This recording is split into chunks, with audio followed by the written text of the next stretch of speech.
Okay,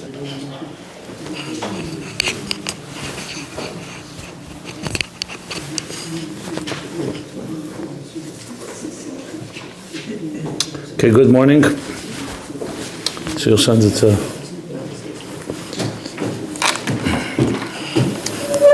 So last week in the Seder Atzilus series that we can call this, I covered the fourth part on Malchus, which essentially, among many things that Malchus serves its role, is also a mamutza, an interface, a bridge between Atzilus and Beriah, Yetzira, Asiah.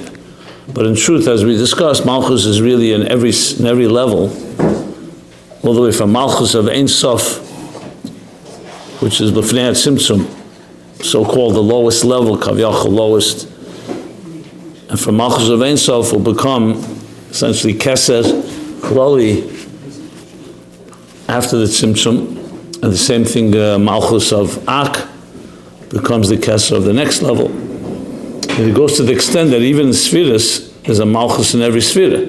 Malchus of Chachma leads into Keser of Beriah, of Bina, and Malchus of Bina to Keser of Das, and so on.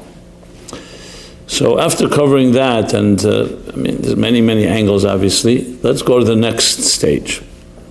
And that is the world of Beriah. But before I go dig deeper into the world of Beriah, I'd like to do is an overview in general of the four elements. We know there's Dalet elements: Atzilus, Beriah, Yetzira, Asiah. And this is something so common, everybody learns it, everybody repeats it. But why is there four, not five? Why not six? Why not 10? The spheres break into 10 and the elements into 4. Sometimes the elements are broken into 3 and 1. Biyah is one category, Beriah, Yetzira, Asiah. Atzilus is another category. So I want to discuss that, these 4 stages. And even the fact that we call them elements can also be misleading. In yeshiva, when we were first being exposed to concepts of Chassidus, I don't know about by you, but by us, when we were being indoctrinated. So the joke that Rabbi would always ask us, not everyone knew it was a joke, but it ended up being so. He asked, in what century, what century did the Tzimtzum Arishan happen? And between which planets is the world of Atzilus and Beriah, Yetzira? We know there are planets: Mercury, Venus, Mars, Earth. Goes on from there. Earth, Mars, Jupiter. I do know them if you want to know. Saturn, and so on. So where exactly is situated the worlds? Call them the elements, And there were guys that actually tried to answer the question. Someone said, I think that Tzimtzum happened in the 2nd century, right after the Churban Beis Hamikdash, Or the worlds, if you look in the Rambam talks about Elam HaGalgalim and Elam HaMalachim, and everything has its place. So obviously, when you say worlds, it doesn't mean planets, and it doesn't mean worlds in the physical sense of it, that occupies a certain place. So then where are they? They're right here. Just like we as the Eibishter. When you understand the Ruchnius, and it's not Tefes Malkim and Gashmius, so just to use a scientific example, you could take an object here, you could take a piece of a table. And the table is made up, today we know of elements. Let's say this table is made out of plastic or whatever, but let's say a table is made out of wood that came from a tree. Now that wood in turn is made up of what they call today elements. Like for example, water is H2O, it's hydrogen and oxygen mixed together. The elements are made up of molecules, and molecules are made up of atoms, and atoms of subatomic particles. Same thing in the human body. You have your organs, but the organs consist of all kinds of details. There's the muscles, there's the skin, there's the blood vessels. If you go deeper, there's the cells, the DNA, the genes, and it's all in the same place. It's not like the veins are here and the arteries are here. And that's even in a physical reality. In other words, if someone wants to say, what is the body made up of? You have to say there are a lot of layers. Depends how far you go. There's the outer layer and there's the inner layers. Or to use another example, makes it a little easier even. If you see somebody cry. So you see tears come out of their eyes, everybody understands that you don't first have tears and then you start crying. You don't first have tears and then you feel sad. First you feel sad, and the sadness, for whatever reason, the way the Eibishter made it, will manifest in tears. And just like you see a smile on someone's face, it didn't begin with a smile. There's an inner feeling of satisfaction or happiness. And b'meila, it expresses itself. So in other words, Gashmius is an expression of Ruchnius, not the other way around. But we are so accustomed to the physical that it's hard for us to see it that way. We see everything we look at, we use our five senses, which is sight, sound, taste, touch, and smell. That controls our lives. That's why initially you say, if I didn't see it, I didn't hear it, I didn't taste it, I didn't touch it, I didn't smell it, it doesn't exist. But that's not true. Because someone says, for example, love. Love you can't taste, touch, smell, or see, or hear. You can express it, but it's some feeling. Or an idea, for that matter, a concept. Let's use another example, just to make it a little more palatable. I remember a number of years ago, so it was a mashpia in Holatera. He had heard me speak about this idea of how to learn chassidus and how you explain these inyanim that are somewhat abstract, because as I said, gashmis you can touch, you can measure. So he asked if I would give a primer, a class, introductory class to his shir in Holatera. So they came to my house, and they sat at my table, 30 guys. I took out an apple from the refrigerator, and I put it on the table, not to serve them, to do a demonstration. And I said to them, how many apples would you estimate can fit on this table? So they were smart enough to understand. They looked at the apple. Let's say an apple's 2 inches wide, and they looked at the table. How big is the table? That many feet, length, width. You calculate it quickly. Around 500 apples, let's say. Certain size table. Okay, perfect. Now, how many ideas, I said to them, how many ideas can fit into the brain? The brain is a lot smaller than the table. A brain is around the size of the palm of my hand, like something like this, a little larger. That's how big a brain is. How many ideas can fit in the brain? And I saw right away their brains were beginning to roll because they never thought of it. And I said, so calculate, tell me. So that someone says, well, it depends how big an idea is. The apple is 2 inches. How big is an idea? A millimeter, a micromillimeter. You start thinking, 1 second, maybe ideas don't take up space. But on the other hand, one idea is not like the next idea. So you can't say that they don't occupy anything. So my point was, I wanted to show them that there's another way of looking at space. So ultimately the point was, and they came to understand, I said, so how big is an idea? Okay, idea has to be measured differently. The brain is a small space, but it could have 1 million ideas, 1 billion ideas, and at some point it became clear, it can be billions. We don't even know how many ideas a brain can have. I'm not talking about consciously. Obviously right now you can't think 20 ideas at once. You can only have one thought at a time, but the brain stores. Right now, you can retrieve ideas that go back your whole lifetime. Everything in your memory, everything that happened yesterday, narishkeit and good things, and deep things, whatever it may be. So the point was, so in the same space, much more is happening than meets the naked eye. And that in a way is critical. As a matter of fact, when we started learning Chassidus, no one ever told us this. So the first attitude was, okay, Daled Eilumis. Okay, the Eilumis are out there somewhere. We understood it's not planets, so maybe it's beyond the planets. And a Neshama, after Me'av Esrim Shana, where does it go? It goes up there. Where's up there? Somewhere in the sky, in heaven. And ultimately it reaches Gan Eden. And where's Gehenna? Not far from Gan Eden, probably. It's like, but what we do is we're imposing our own physical way of looking at space and time on Ruchnius, when it's really not the case. And then you start asking questions, like, 1 second, what's going on exactly? Like one guy told me cynically, I said, so you learn Chassidus when you were in yeshiva? Yeah. I know there's Lamites Malachas and Esses Sfiras, all in one breath. 39 Malachas, 10 Sfiras, Daled Yeseidas, we could always memorize numbers. So the thing to remember is to understand that the ilamis are dimensions within each other.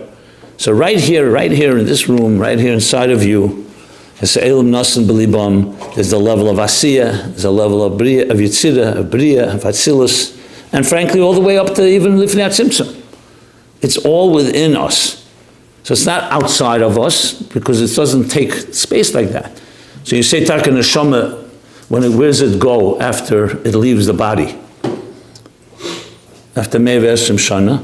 So the answer is, and I use this all the time to explain to people, I say the same question. Imagine the refrigerator asks electricity, where do you go after they pull the plug? So what do you think the answer is? The electricity will respond, what do you mean where I go? I go back to where I always was, not confined in your little box. You in your box think you're the center of the universe, so you ask me where I go. The refrigerator was just invented 100, 200 years ago. A box that is able to, now humans can generate electricity, so the box now can refrigerate food. Electricity is not limited to time and space. There's electricity everywhere. Everywhere is electricity. At the beginning of Beriah Se'elim, there was electricity. Humans had not discovered it yet. They weren't aware of it. It took time, just like there is today. We know there's mobile technology and there's subatomic particles, and you use your mobile phone. Explain to me, without wires, how is it communicating with other phones? And instantaneously, you can see images for thousands of miles away, millions of miles away. Because there are other forces at work that today everybody understands. You don't need a munah to know that there are forces that are invisible, but they're even more powerful than the visible.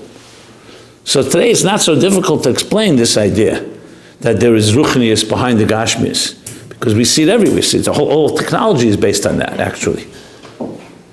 So I think that's why I wanted to just spell out. It's critical to understand this, because if you don't understand it, you can talk about the worlds from today to tomorrow, and you don't get the basics, that it's really dimensions of existence.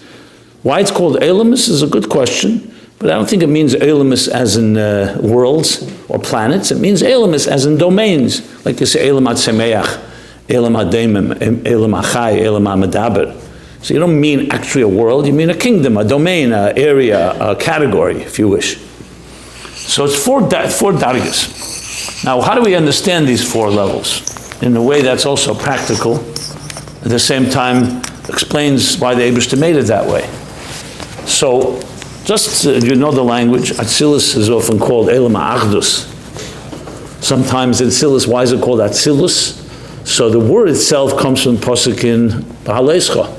Vayetzal min haruach, when Moshe said, Ma'ayin li basar, where will I have meat? So the Eibishter said, Vayetzal min haruach, shal Moshe, that the Eibishter imparted. Vayetzal comes from the word like Hatzalah, he imparted or he emanated from the spirit on Moshe onto the Zkenim. So now the Zkenim they were essentially an Atzilus of Ruach Shal Moshe. That's the first place Atzilus is mentioned in Torah, which essentially comes to understand. Beruchnius, the Zohar and Kabbalah explains that it's the same idea that the Eibishter created something that emanated from him. It's not the Eibishter himself, we know, because he's higher than Atzilus and higher than Sfiris. But the Sfiris are so-called an extension. Just like we have Keiches HaNefesh, so the Eibishter has Kavyachol Keiches Midas Elikis, which is Chochmah, Bina, Das, and so on. So on one hand, they're not outside of Elikuz, because they're essentially God's instruments, if you wish, God's tools, his limbs and organs, Kavyachol. On the other hand, they don't define the Eibishter, just like our faculties don't define who you are. They're our tools, they're expressions of us. So that's one thing about Etz. Another word, Atzilus, sometimes, part of this Chassidus brings, comes from the word Etzle v'samuch, from the word Eitzel, close. Something is Eitzel. Zeh, Eitzel, Zeh. So Atzilus means it's close to what? To godliness. Whereas the other worlds are not as close. I just want to first define the words, what Atzilus means. Beriah, we all know the word Beriah means creation. First time Beriah is used is in the first pasuk in Chumash. Bereishis is bara Elokim. The Ramban teaches right there, bara, he says the only place where you use the word bara is by yesh ma'ayin, something that's new. Yesh miyesh, il v'ol, like you take, let's say, water from a pitcher, is not Beriah, or a spark from a fire. That's like an extension. B'riyah Yesh Ma'ayin means that one entity has transformed into an entity that's completely different. Yesh and Ayin don't have anything in common. So Bereshit is Bara Elokim, the Eibishter created something that doesn't have anything in common with him, so to speak, except that he created it. So that's the word Beriah in Hebrew. Yetzira, and the word Yetzir, like we say, Be'er Cheshach v'Yetzir Eir, Yetzir Eir v'Be'er Cheshach. Yetzir is like shape, tzura. So Beriah is like Chomer, where you have the raw material, so Yetzira adds the tzura to it, the shape and form. And Asiah literally means action, Maisa. So we still need to understand, so then what's the difference between Beriah, Yetzira, and Asiah? Atzilus, okay, Atzilus was reserved as more, like I said, Elam Ha'achdus. I'll talk about it more, but Beriah, Yetzira, Asiah seem to be three stages in the creation itself. Beriah being like the raw chaymer, like you take a raw piece of clay. Yetzira is you shape it into form. And Asiah would be the final step when it's finished product. That's the basic, almost anyone that knows these talks about this, that's how they'll explain it. And it's correct, this is correct. But what does it really mean on a deeper level? And why Dafka for me, the Eibishter could have created another 5 steps. I mean, you all know when you build something, there's many steps. So let's start push it begashmis, and then I'll go more into the ruchnius of it. Because the Eibishter wanted us to make sense. Remember that the Eibishter did not need a Seder Shtalshlus, and he didn't need Elamis or Sfiris or all these dargis to create. Kol Yochel, the Eibishter wants something. He says, I want it, Siva v'nivra, and thus it is. Doesn't need any steps. We need steps because we're human beings. So then why did he make all this Seder Shtalshlus? So the answer is given. Alter Rebbe says it beferish, because the Eibishter wanted it to be al pi seichel, the way the seichel that the Eibishter created, that we should understand it. Because he wants a relationship with us. So yes, of course, we could have had a world and there's no dargis altogether, and we just know there's a Beriah and he created poof. Yesh Ma'ayin, and that's it. But he wanted us to understand that it's a process. That's number one. So therefore he put it into ways that there's melubish in a seichel dika structure, an organized system. Now, we could also have been born, like Adam and Chava, at 20 years old. But he didn't make it that way. First there's conception, it takes 9 months for a child to develop, a fetus to develop. Then ultimately a child is born, healthy child, Baruch Hashem, and then the child grows, step by step, and it makes sense to us. Obviously you could say the Eibishter could have made seichel differently, that it would make sense that we're all born at 20 years old, we're already mature adults. But the way that, this is the Lashon from the Alter Rebbe, the way the Eibishter made the seichel, that's the way seichel dictates. We'll never know why he made the seichel this way, because that could have been different ways. He could have also made a seichel that 2 + 2 = 5. But that's not how he made it. So once he made it this way, he wants us to understand it. That's the first reason. And second, maybe even most important reason, is because the Eibishter wants a relationship with us. It's not just a Beriah and a Nivra. He wants v'yadaita yem v'shavesa levavecha ke'avayu elikim ta'asa leke'avicha. I mean, it's full of mitzvahs that the Eibishter wants a relationship both in seichel and a relationship in midas, v'haftas Hashem elekecha, and yediyas Hashem.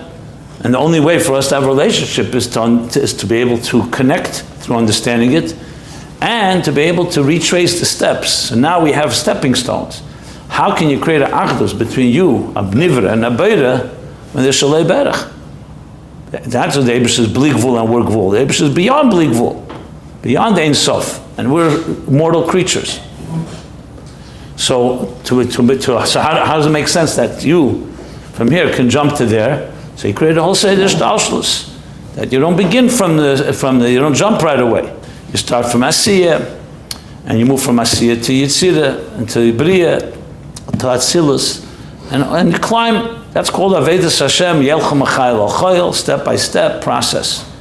Avedis Tamidin Kesidron is essentially a structured Avedis step by step. Yes, there are times we can jump, Kama Tishrei, Rosh Hashanah, Yom Kippur, but the general Seder Tamidin Kesidron is an organized step by step process, just like it is in Chinuch. You start first in kindergarten, then you go to whatever the order, I don't even remember anymore. For you, one comes first, which one is? Then first grade, second grade, third grade, and you go Mechomish Lemikra, Ben Esel Lemishna, Ben Chamesh Esel Gemara. And that's how a person grows, and as we grow, just like a Talmud and a Rav, which is the classic example given for this, we grow to be able to absorb and expand our kelim, to receive more aid, as we climb and become more nesachid or more connected to the Eibishter. This journey that I just described is actually a journey we take every day officially. We're supposed to be taking it every day. It's called davening. There's 4 sections in Tefillah. Generally speaking, it's Psukkah de Zimra, sometimes Birchas HaShachar, Psukkah de Zimra, Krishma and Shemon Esrei, sometimes Birchas Krishma and Krishma, depending, but generally 4 dargis in Tefillah, which corresponds to Asiah, Yetzira, Beriah, and Atzilus. Every morning we say, Neshama she'nesata bi, L'kai Neshama she'nesata bi Tehirei, Atzilus, Ata Barasa, Ata Beriah, Ata Yetzarta, Yetzira, Ata Nefachta, Bi, is Asiah, Ata Meshamer Bikirbi, it's an Asiah. And it's also, and so you see here how the elements all become part of our very avodah. They're actually stages of growth. And when you think of it that way, the whole thing broadens into really, it's really a blueprint, like a formula. Everybody talks about 4-step formula, so to speak, of how to connect to your neshama, how to connect to the Eibishter, how to be an Eved Hashem. And this is the essence of the whole picture with the elements. Each elam has 10 spheres within it, which, because every elam, every darga, has to have details. So there's a chokhmah and Atzilus. I'll talk about that afterwards. I want to go back first to the Dal elements. Now there's also psukim. So this idea of Atzilus Beriah Yetzira is not just something taken purely from Kabbalah. It's all based on, besides what I just mentioned, we all know the pasuk. It's brought right in the end of Pirkei Avos, where it says, Kol ma shebara Kadosh Baruch Hu be'olam le'bara el l'chvedi shenemar. So it says what? Kol hanikra b'shmi l'chvedi b'rosav yetzativ afasisiv. So it's a pasuk in Tanakh that refers to these 4 levels. Where Kol hanikra b'shmi is considered Atzilus, l'chvedi, b'rosav yetzativ afasisiv. Beriah Yetzira Asiah. And there are more references to it. I'm not going to go through every reference. So these are essentially fundamental levels that are in Teira Mamish and Teira Shebiksav. But how do we explain it in, let's say, in very practical terms? So one way to explain it, it's very easy really to understand, and then we can go back to how it is L'mayla, is that every creation, every creative process, even humans, need 4 steps to be able to go from conception to the actual final product. Whether you're building a house, whether you're writing a book, whether you're composing music, everywhere you need the 4 steps. And you go to any school or any class where they teach you organized structures, you see they always talk about these 4 steps. They don't refer to Atzilus through Asiah, but they always talk about 4 steps. For example, in writing, if to write a business plan or proposal, the first thing you need is a concept, a vision, you can call it a vision. What is the purpose of what you want to accomplish? And without that, you can't continue writing because you have to know what that is. Where does it all begin? A vision statement, a mission statement. Then the next step is you need to create an outline. An outline is a general structure of whatever is going to be right. You might say chapter headings, and each chapter has a breakdown of subcategories. Then you need to flesh it out in details, and then you need to finalize it. If you ever go to any construction site and just look at it, you'll see exactly that. If you know how the process works, it all began with an architect who was working with a builder or with the owner, and they come up, what do you want to have? What kind of home do you want to have? What kind of office building? What kind of organizational building? Whatever it is, you have to have a vision for it. Then the architect will draw up a blueprint. A blueprint is an outline. It's on paper, just tells you the schematics of that whole structure. Then when you look at actually how it's constructed, the first thing you see, you don't see a final building. You see a foundation, which also looks always weird. If you ever see a foundation, it just looks like this concrete under the ground with wires coming out of it and pipes. Upon the foundation, they'll build an outline, a structure, a skeleton. That's when you see, they start putting up the beams and so on. So you may not yet know what it's going to look like, but you start seeing the outline of it. Then, obviously, they start filling it in. And then finally, you have a final picture, the final building.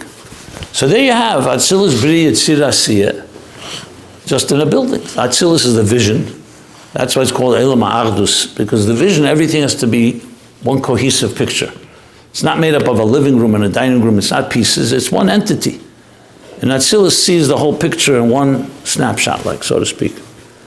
Beriah is like the outline. It's a chema b'litzura. So you have the basic elements are there, but it's not yet fleshed out.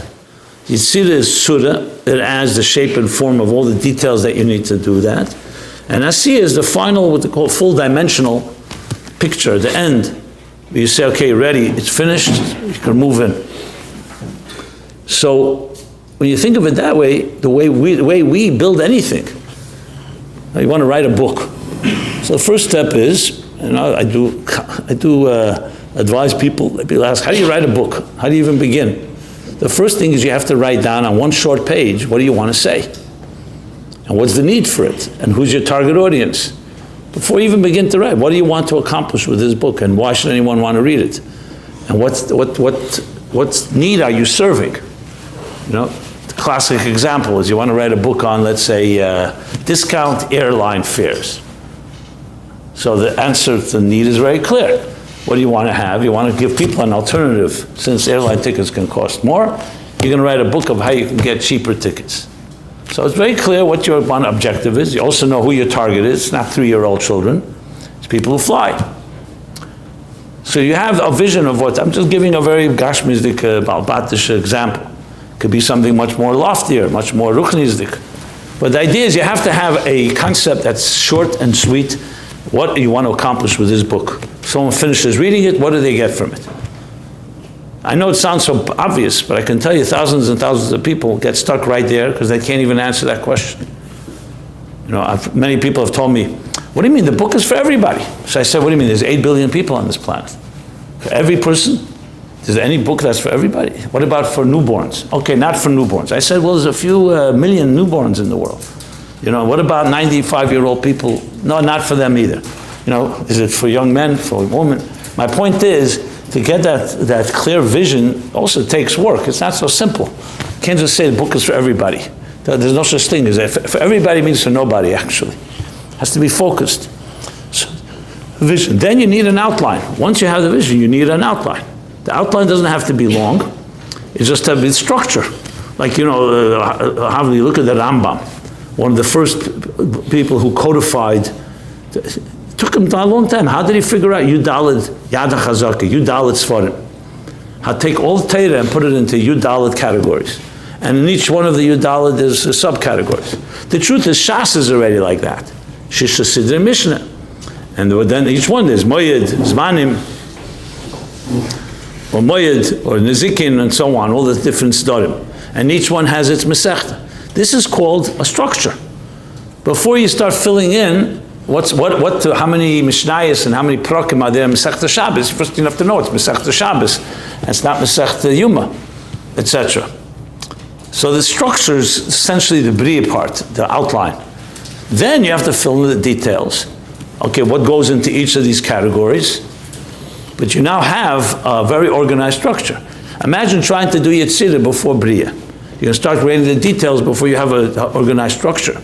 Now, it doesn't mean it's not a work in progress. You could develop it as you go, but the systematic way to go is my lamata, from the concept, from a united vision, into a structure, into details, and then comes the final product, which is not just a final product. There, it's also polishing it, concluding it. You could finish a building and still need to. Now, obviously, the goal here is that Asiah should be aligned with Yetzira, and Yetzira with Beriah, and Beriah with Atzilus. That's where most mistakes are made. You'll see many projects. I just gave an example from a building, I gave an example from a book. But the same is true with music, the same is true with anything that you build.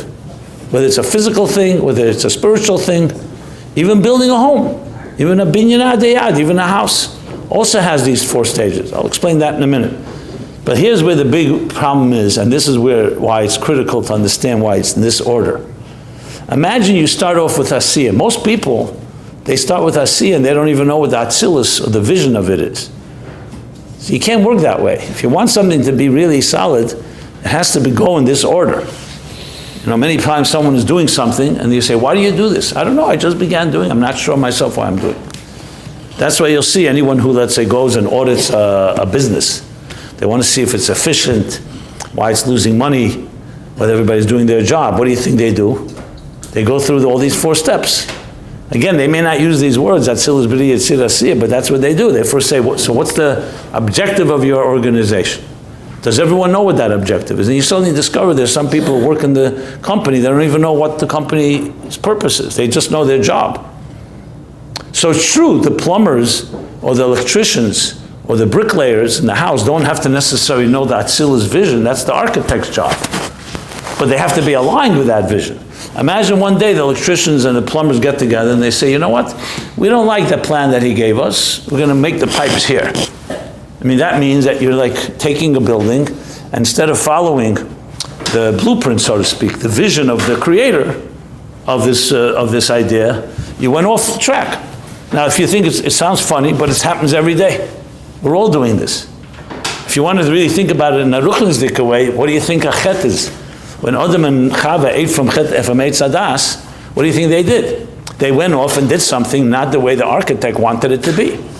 So essentially, when we say that a mitzvah, what's a mitzvah, comes from the word tzavsa v'chibur, and an aveda comes from the word havara, reshus l'reshus. In simple English, a mitzvah aligns us, our Asiah and our Yetzira and our Beriah, with Atzilus, what the Eibishter wants of us. And an aveda is called a misalignment. So this is common. People are doing it all the time. Are we aligned exactly the way the Eibishter wants us to be? Adam Yasher Heilach? No. It's not a critique. The Eibishter created a Nefesh Habamis and a Yetzira, so we understand there's a reason that we have Nisyanis and we have challenges. But the fact of the matter is, this world of Asiah, when the Eibishter created the world, Elam al Milui Nivra, everything was aligned. It was perfect. When Adam and Chava came into Gan Eden, it was a perfect world. What do I mean by perfect? It was exactly the way the Eibishter wanted. That's why it says Ki Tev, V'yara Lekim. And he saw that it was good. It was good. It was aligned with how the Eibishter wanted it to be. But he put the human being on earth with free will, Bechira. And Bechira means you can choose. Someone wants to go and wander off the reservation, meaning to not align themselves.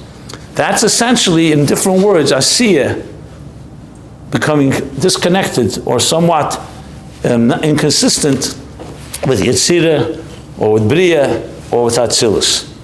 Now, each is different, all the 4, and I'll go into that as well, but I just wanted to lay it out in this context. When you think of it that way, so essentially, then comes alive the whole concept when you say, for example, the Ovis Hein Hein Amar Kover. Alter Rebbe says in Tanya, Perichov Gimel, many places, that the Ovis were 24/7 aligned exactly with what the Eibishter wanted. Like a Merkava. What's a Merkava? A Merkava doesn't have a Ratzon of its own. It's a chariot that is just aligned to where the person riding on the chariot wants it to go. It's a vehicle. In this context, that the Ovis became vehicles for Elokus in this world. Avram was embodiment of Chesed. Like the Sefer HaBoyer says, that when Avram was born, or Avram was walking on this earth, Chesed of Atzilus said to the Eibishter, what do you need me for? You have Avram walking on this earth. So Avram embodied Chesed perfectly. Basically, Avram was a Chesed of Atzilus in Asiah. Perfectly aligned. Yitzchak, Gvura, Pachad Yitzchak. Yaakov, Teferes, Rachamim.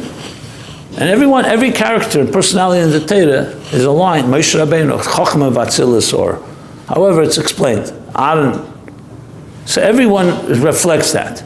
When we say, for example, the story with Alter Rebbe and Rab Hillel, that Alter Rebbe would, before Shabbos Friday afternoon, would sometimes go and I don't know, call it a nap. He would go to rest. So. And it was automatic. Why? Because the Rebbe was on a Neshama of Atzilus, and that time, Lamaila, there's what's called Durmita Dezah. It's a form of like Shina, where Zod Atzilus is like nostalgic before it starts from Malchus, before it comes back renewed for Shabbos. So Alter Rebbe was aligned with that, so he automatically fell asleep. The Rab Hillel, they say, was more connected to the world of Beriah, or Yetzira. So Rab Hillel didn't fall asleep automatically. He knew, it says in Sfarim, in Kabbalah, that's the time of the Mitzvah Dezah. So he went and took a nap. My point being is that the neshamas that we learn about, we say neshamas Atzilus, why do we learn about them? Even though we may never be on that madrega, because you want to know an example in this world of something that's completely aligned, exactly the way it is Lamaila. For the rest of us, that's not what's expected. We are asked to follow Shulchan Aruch and follow what it says in Torah, to try to align ourselves as much as possible.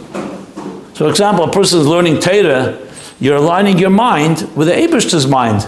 Kol ha-keira v'shena, Kodesh Baruch Hu-keira v'shena kenegdei. When a person does chesed, it's mahu chanun af atar chanun. We're aligning ourselves with the chesed of the Eibishter. And the same thing with other keiches ha-nefesh.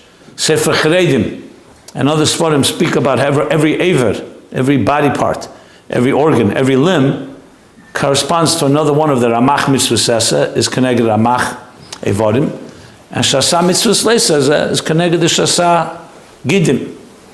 So every part of us, when we do a mitzvah, we're not just doing the Eibishter once, you're actually aligning that part. Your brain was created to be able to understand godliness. When you do something with your mind that's not involved in that, so as the Alter Rebbe explains in Perek Ches and Tanya, it's a certain form of tumah. We're not talking about something osur. You're using your mind for even mathematics, even things that are not dvarim asurim to learn or to read, because your mind is not aligned to what God created you for. So I know I'm speaking about it in a very balbatish, practical way, but what's wrong with that? Maybe that's good. That's how you're supposed to understand these things. So really, when you think about Atzilus, Beriah, Yetzira, Asiah like that, it takes on a whole different understanding. It's mamish nigeya to everything in our lives. So I gave the example of 4 steps that are necessary, but also now, in Aveda, this is exactly what we need to do. I can even tell you that I've worked on this, and I continue to work on it, even in areas like relationships, or in general, when you deal with people who have disagreements, mediating between, let's say, partners in business or family members, spouses. I use this internally. I don't always say it, but I use it. You ask yourself the question, when you see 2 people that say they claim they love each other, is it a chesed that comes from the world of Asiah? Is it from Yetzira? Is it from Beriah? Or is it from Atzilus? Is it aligned with a vision? Or is just what we call biological love? 2 people like each other. In other words, you can analyze any given situation by seeing, is it aligned with the way it's meant to be in this highest level? So another way of looking at it is when we speak, there's the 5 Chamisha Shemus Nikrullah. The neshama has 5 names, which is also 5 levels. It also corresponds with this. What are they? Nefesh, Ruach, Neshama, Chai, Yechida. Nefesh is Elam Asiya. Ruach is Yetzira. Neshama is Beriah, Atzilus is Chaya, and Yechida is Elam Ein Sof, higher than Atzilus, which I spoke about many months ago. But it also corresponds to these levels, and we also know that Nefesh, like Asiah, it focuses mostly on the biological, the behavioral. Yetzira and Ruach is more Midas, and Beriah is more Meichen, Neshama. It's actually from Tikkun Ezer, from Zoyar, and Atzilus is, Chaya is like more, we'll call it the transcendent, if you wish, the more the Elakusha Bezeh. So it says in Zoyar, you know this expression, it says that Abba Mekanano B'Atzilus, Binna Mekanano B'Kursaya Beriah, Zo Midas is Mekanano B'Yetzira, and Malchus is Mekanano B'Asiya, Mekanano from the word like nesting, from the word kan, like a nest. So even though there are all the spheres are in all the worlds, but the primary function of Atzilus is connected to Chochmah, which is really bittul. The primary function of Beriah is Meichin, Bina. The mekanon of the Kursaya and Beriah. The primary function of Yetzira is Midas Ruach, Zah, is mekanon of Yetzira, and the primary function of Asiah is functional. Malchus. Malchus is Maisa B'Peil, Asiah, the behavioral. So if you think of it that way, psychologically speaking, how do we function as human beings? Do we have everything thought through from, let's call it what the Eibishter wants of you, which is Atzilus, and then it goes into Meichin, where you function on a Meich Shal Tal Alev. It starts with a Meich, with a plan from the mind, then it moves to Midas, then it moves to Asiah. I would submit that most of us really go the bottom up. We're much more behavioral. You're hungry, your body says, I want to eat. You go eat. You need a Veda to tell you, 1 second, maybe you didn't daven yet, to make a bracha, to know what you're eating. In other words, human being left on our own without any discipline is going to be very behavioral, which is really the essence of how most human beings behave. We don't begin by saying, first, what's the vision for my life? And now let me figure out a plan on how to implement that vision and create an outline. And then from the outline, let me now break it and flesh it down into Yetzira, Midas, and then bring it down to Asiah. Halavai, if anyone did that, that would be a perfect life, a human being. So in other words, the same approach we take in how we build a building, or how we write a book, or we compose a song, or write a business plan, most of us do not do that with our own personal lives. You know why? Because when it comes to your personal life, you have Midas Adam, we have our Hergeshim, we're Negei B'Davar, and we have our own self-interests. We all have our taivas, so to speak. Not necessarily even talking anything that's forbidden. We follow Adam Helach HaChashiris Libei, whatever you like. A person who's a fully disciplined person begins with Atzilus within them, and then the Beriah, and then the Yetzira, and then the Asiah. Now in davening, because we have to go Mat L'Mayla, we start with Asiah, but we align it. We say, Moedani L'Fanecha. It's not demanding any midas there. There's purely Maisim. Acknowledging, thank you Hashem, thank you Melech Chai V'Kayim, doesn't say the name Hashem, for returning my neshama to me. The basics in Birchas HaShachar are all Maisa B'Peil, Pekei Echivrim, Semach Neflim, the basic needs. It's Psukkah de Zimra, Chassidus explains, that moves from Asiah to Yetzira. It's more connected to Midas, where you focus on things that bring you to Avos Hashem. Same thing with Birchas Krishma and Krishma. And as you grow, you work from Yetzira to Beriah, which is Meichin, and finally to Atzilus, which is like Shemoneh Kavdei Kamamor. But the point is that they all should be aligned one with the next. So essentially the 4 worlds, to sum up, is really a formula, a blueprint for everything in life. Even lahavdil, as I said, building a plan, a business plan.